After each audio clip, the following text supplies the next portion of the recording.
Bonjour à toutes et à tous, merci à toutes celles et à tous ceux qui me suivaient depuis 2 mois dans mes vidéos YouTube, qui avaient vu mon ordination sacerdotale le samedi des 4 temps de l'Avent 2022 à Yaoundé, ma petite vidéo sur les monnaies numériques, étant donné que le gendarme de la bourse américaine, la Securities and Exchange Commission, a donné son feu vert, donc il y a une légalisation, une reconnaissance de la monnaie numérique depuis quelques mois, et donc ça bouge sérieusement sur les marchés. D'autre part, cette vidéo que j'ai faite également suite à mes recherches et à ma lecture notamment de la thèse de Stephen Robert de 2014, sa thèse de doctorat en pharmacie, et qui met en exergue l'importance de l'axe hypophyso-hypothalamo-surrénalien dans les pathologies anxieuses. Et un autre docteur en neurosciences dit que cet axe est important dans la genèse du stress chronique. Donc voilà, donc à creuser, et j'espère qu'il y aura des chercheurs qui continueront, et que là aussi, donc par rapport à cet axe hypophyso-hypothalamo-surrénalien, en attendant que des remèdes chimiques soient trouvés, une technique, un outil qu'on appelle énergétique ou psychocorporel, qui a été mis au point en 1995 par Gary Craig, ingénieur diplômé de Stanford et passionné de développement personnel. On est un peu plus de 20 ans après, et on commence tout doucement à en parler de l'EFT, de la psychologie énergétique, de l'Emotional Freedom Techniques. Euh, il est grand temps que ça vienne au goût du jour. Et justement, je souhaitais réagir à l'actualité quand je vois justement tous ces jeunes enfants sur la route de Lyon, sur la route de la colonie de vacances, et qui ont été particulièrement traumatisés à l'accident d'autocar qu'ils ont subi. Bon, ben, à tous les professionnels de l'accompagnement psychologique, à tous les thérapeutes qui seront amenés à travailler avec ces enfants, euh, j'espère qu'il y en a déjà quelques-uns qui, au moins dans leur théorie, ont entendu parler de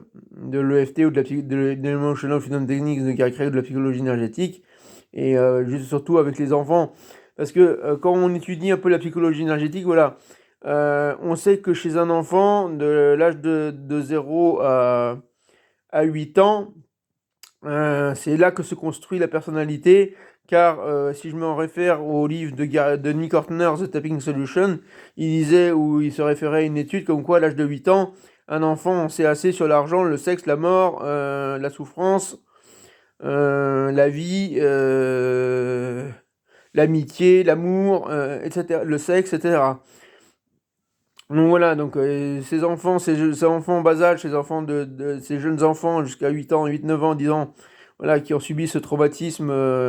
sur la route de leurs vacances, voilà, bon, ben, plus tôt on pourra intervenir sur eux avec l'EFT, avec la psychologie énergétique,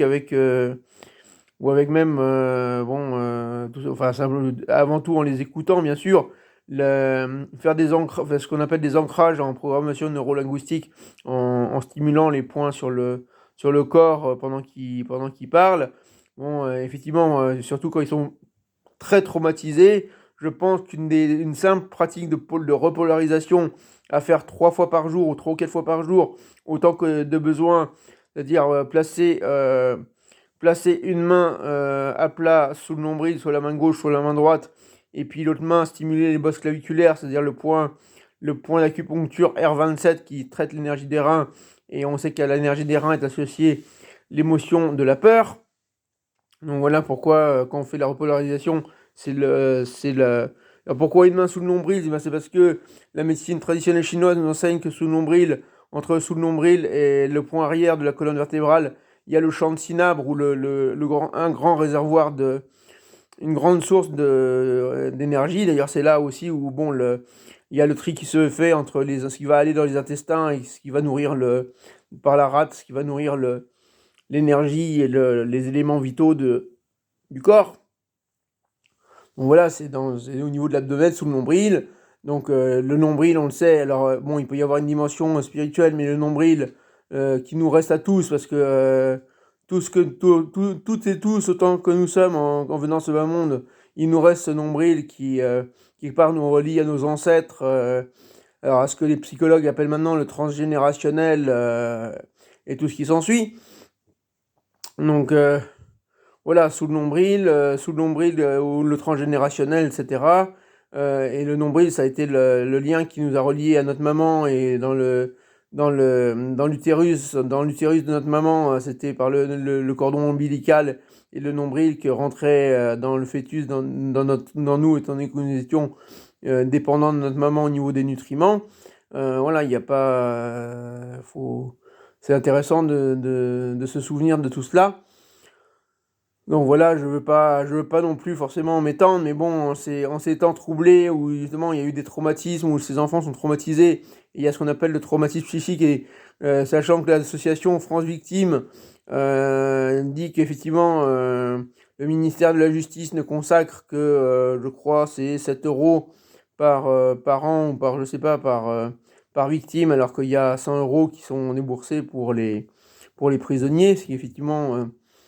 on peut s'interroger là-dessus. J'ai envie de m'adresser aux dirigeants de France Victime et de leur dire que au niveau de la psychologie énergétique, au niveau de l'EFT, alors bon, c'est vrai qu'il y a... J'ai fait partie des premiers formés en 2002 à l'EFT par une naturothérapeute canadienne, Louise Gervais, qui a d'ailleurs toujours son site www.wisdomofbeing.com. Moi-même, je crois que j'ai fait un blog qui s'appelle, qu'on trouve sur eft-paris.overblog.org ou .com, je sais plus. Enfin, ça se retrouve. J'ai également, depuis 2018, mon groupe Facebook Naturopathie en ligne, dans lequel il y a quand même suffisamment de ressources. Alors, peut-être que